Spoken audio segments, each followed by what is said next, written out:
China has gone from developing subsonic or supersonic missiles to develop hypersonic missiles in a few decades. It's a significant technological military milestone, but the Chinese didn't stop there. They also have developed other projects we will see later. Initially they started developing the Dong-Feng liquid propellant missile family, DF for short. The first one of them, the DF-1, was a copy produced under license of the Soviet missile R-2. This type of missiles has the advantage of giving a huge thrust capacity, however, it has the disadvantage of not being able to be stored for long periods of time, due to the propellant decomposes or degrades, as well as the propellant technology is more complex than solid propellant tech. Currently, only the DF-5 missile family stays in active service with this type of propellant.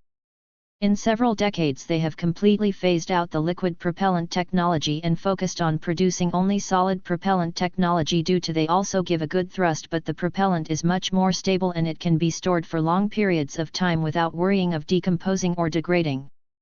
Missiles like DF-15, 17, 21, 26, or 31 among others, incorporate solid fuel to obtain a good thrust capacity, as well as been able to be stored this missiles for long periods of time without any worry. Range has been gradually improving with the DF missile family starting from several hundred kilometers to surpass 1,000 kilometers a range in some of the newer versions like the DF-21. Missiles like the DF-26 or 31 have a superior range to 5,000 kilometers or roughly 3,000 miles. They could attack targets located in places like Vietnam, Philippines, Indonesia, or even countries so far away from China like Australia. Starting with recent advancements in missile stuff, moving from developing subsonic or supersonic missiles to hypersonic ones is tougher than it seems. To begin with, the industry has to be able to produce materials that resist heat generated by friction between missile structure and the Earth's atmosphere during all the flight time of the missile.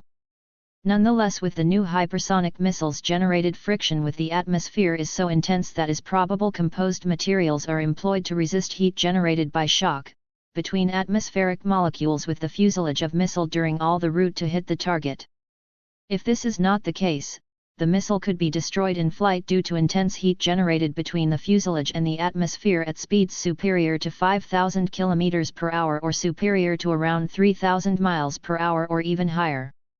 Missiles like YJ-21E and DF-17 will have to be able to bear that heat. Next problem they have to solve is develop processors fast enough to process all the information they need to process in a matter of seconds. It is also possible they be updated in mid-flight. Due to this, they also have to have developed a reliable communication system. Radio frequency waves need to be able to penetrate intense generated plasma because of atmospheric friction to allow the computer to receive commands and process them in its CPU. To boost the missiles to such high velocity, they will possibly use a scramjet engine and a tank to store a reactive oxidant like oxygen to mix it with other gases and generate a combustion. The YJ-21E missile is an anti-ship missile launched from a Chinese Type 055 destroyer. The missile will obtain coordinates before being launched from Chinese radars, and they will launch them to pre-programmed points in the desired direction. Reaching the point, missile's onboard radar will take control and adjust its trajectory automatically to guide it to its final destination. Many navies already have installed in their ships autonomous target tracking and acquisition, either using radars or optronic systems similar to commercial cameras, but being these able to track the objective in flight and create an automated firing solution to destroy the incoming YJ-21E, so it's difficult to know if this missiles will succeed. It can be carried inside the bombs bay of an H-6K bomber, carrying a total of 4 of them. It gives its bomber force and the Navy a considerable attack capacity, given that they can travel around 1.500 kilometers or around 930 miles. Bomber-launched version of the missile is called KD-21. DF-17 missile is a medium-range missile designed to carry the glide vehicle DF-ZF. It uses a solid fuel engine booster in its first stage of launch. When the missile has reached a given flying time, the first stage releases. In that moment, the DF-ZF glide vehicle starts its flight to reach the objective. The Chinese Army uses this weapon.